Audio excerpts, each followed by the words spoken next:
ভক্তি আমার মুর্শিদ কেবলা খাজা হামিদ আলী আল চিস্তি নিজামি বরাবর দরবারে আমার ভক্তি রেখে, আমার উস্তাদ আজগর সরকার তার চরণে ভক্তি রেখে, দাদা উস্তাদ বাংলার বাউল সম্রাট আব্দুর রশিদ সাইজি আজিমপুর দরবারে আমার ভক্তি রেখে, আপনারা এখানে যারা আছেন আপনাদের সকলের চরণে আমার ভক্তি রেখে আমি দুটি কথা বলবো। কথা বলার প্রেক্ষিতে হয়তো বা একটা গান আসলে গাবো। এই যে পীর সাহেব উনি একটা কথা বলছে, আমি ওইখানে দাঁড়িয়ে দাঁড়িয়ে খেয়াল করে শুনছি যে আসলে আমি পীরের ছেলে বলে আমাকে পীর সাহেব বলে, আমার তো কোনো ভজন সাধন নাই। তিনার এই কথাটা আমার হৃদয়ে আঘাত।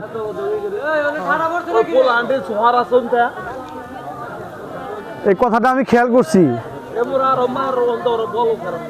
বাবারা চরণে হাত।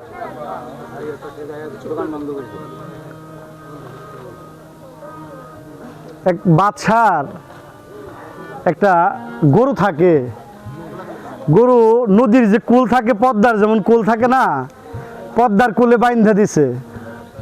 সারাদিন গরু ঘাস খাইছে, খাইতে খাইতে খাইতে খাইতে পদ্মার কুলে একটা ডাবের মধ্যে গরু পড়ে গেছে।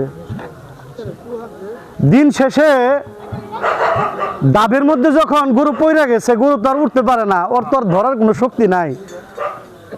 ওই রাস্তা দিয়ে এক বাঘ যাইতেছে, বাঘেও সারাদিন অনাহারি, সে আহার করতে পারে না। ওই রাস্তায় যখন যায় দেখছে যে এক গাভী এক বালুর ডাবের মধ্যে পড়ে রয়েছে, আমি ওরে দেখে বাঘে চিন্তা করে আমি যদি ওরে খাইতে পারতাম আমার এই তাপিত প্রাণটা শীতল হইতো। বাঘে লম্ফ দিয়ে গরুর কাছে চলে গেছে। গরুটা যেখানে পড়ছে তার একটু কাছে হাত খানিক দূরে বাঘটা লম্ফ দিয়ে পড়ছে। বাঘে কয়, ও গরু, আমি সারাদিন অনাহারি, তুই যদি একটু কাছে মুখটা এগিয়ে দিতি আমি তোরে খাইয়া আমার এই হৃদয়টা শান্তি দিতাম। সারাটা দিন আমি কোনো কিছু খাই নাই। গরু কয়, ও ভাগ, তুই তো আমারে খাবি, তুই আমারে খাইতে পারবি না কেন জানস? আমার যে একজন মালিক আছে, আমি সারাদিন যেখানে খাই না খাই, আমি যেখানে পড়ে আছি, সন্ধ্যাবেলা বাঘ আমার মালিক আমারে খুঁজতে খুঁজতে আমারে ধইরে এখান থেকে মানুষ না হইলে তুলে নেব, কিন্তু বাঘ তুই যে আজকে পড়ে আসস, তোরে দেখা মাত্রই মানুষ তোরে বাইরে মাইরে ফেলাইব। তোর তো কোনো মালিক নাই রে, আমার তো মালিক আছে। আমার মালিক আমার সুলতান চান। এই জগতে যার মালিক না আছে তার দশাটা ওই বাঘের মতো, আর যার মালিক আছে সুলতান চান, সেই সুলতান চানের দরবারে ভক্তি রেখে সুলতান চানের নামের উপরে আমি একটি গান গাই। আপনারা ভুল ত্রুটি সবাই ক্ষমা সুন্দর দৃষ্টিতে দেখবেন। হ্যাঁ, আমার পাপী দেহ আজ ধন্য হবে, ও সুলতান চান তোমার পরশ পায়ার দরদি, আমি থাকবো তোমার শরণ দাসী জনমে জানা মেরে সুলতান চান, আমি থাকবো তোমার শরণ দাসী হইয়া। পাপী দেহ ধন্য হবে, আমার পাপী দেহ ধন্য হবে,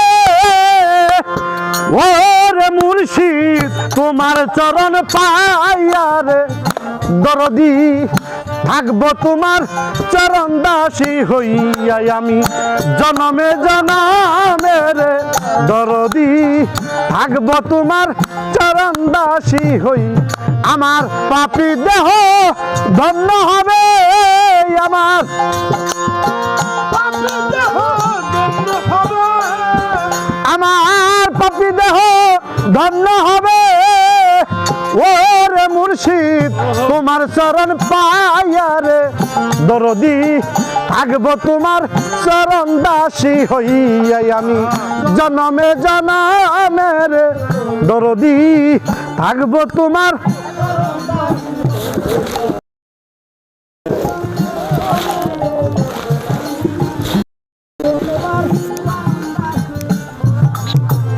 ওরে দয়াল কেমন জানি হইয়া গেছি রে ও সুলতান চান রূপে নয়ন দিয়া রে দরদিত রূপে নয়ন দিয়া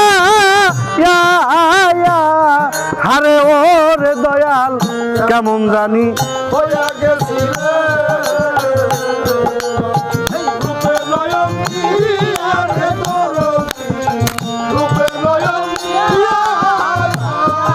আরে ওরে দয়াল কেমন জানি হইয়া গেছি রে ওরে তোমার রূপে নয়ন দি আরে সুলতান শান্তর রূপে নয়ন দিয়া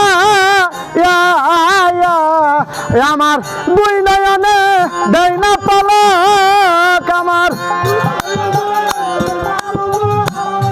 ওরে আমার দুই নয়নে দেয় না পালক ওরে বৈরাবরি তোমার রূপেরি আরে দরদি থাকবো তোমার চরণ দাসী হইয়া জনমে জনমে রে দরদি থাকবো তোমার চরণ দাসী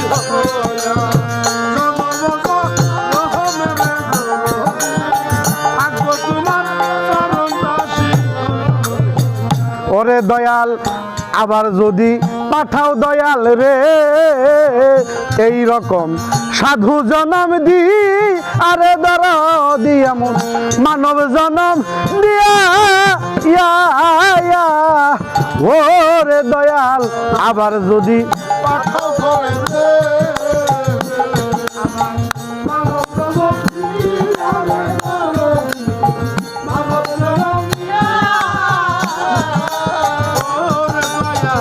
আবার যদি পাঠাও ভবে রে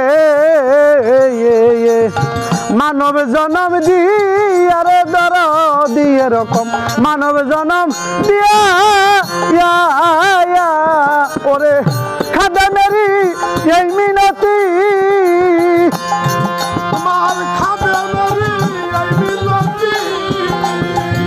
ওরে বাউল খাদা মেরি এই মিনতি ওরে রাইখো চরণে বান্ধিয়া রে দরদি থাকবো তোমার চরণ দাসী হইয়া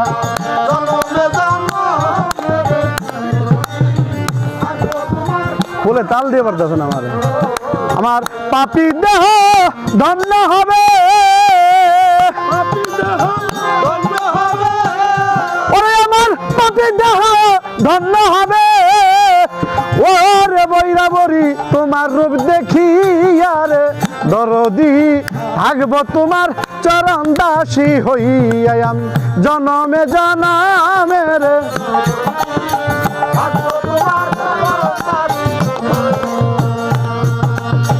কাঙ্গালেরই বেশা তুমি রে সুলতান চান কই রইছ ঘুমাই আরে দরদি কই রইছ ঘুমায়া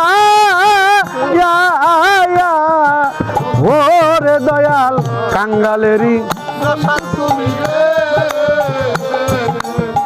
কই আসলু রে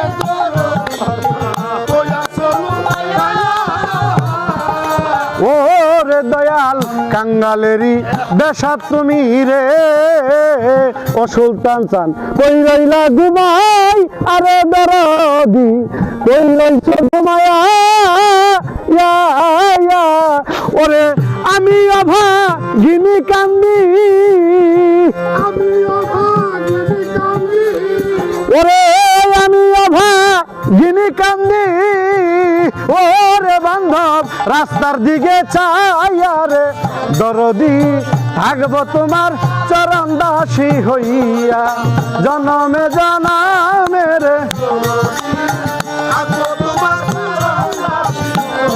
আমার পাপি দেহ ধন্য হবে আমার পাপি দেহ ধন্য হবে পাপি দেহ ধন্য হবে ওরে মুর্শিদ তোমার পরশ পাইয়ারে দরদি থাকবো তোমার চরণবাসী হইয়া জনমে জনমের দরদি থাকবো তোমার চরণবাসী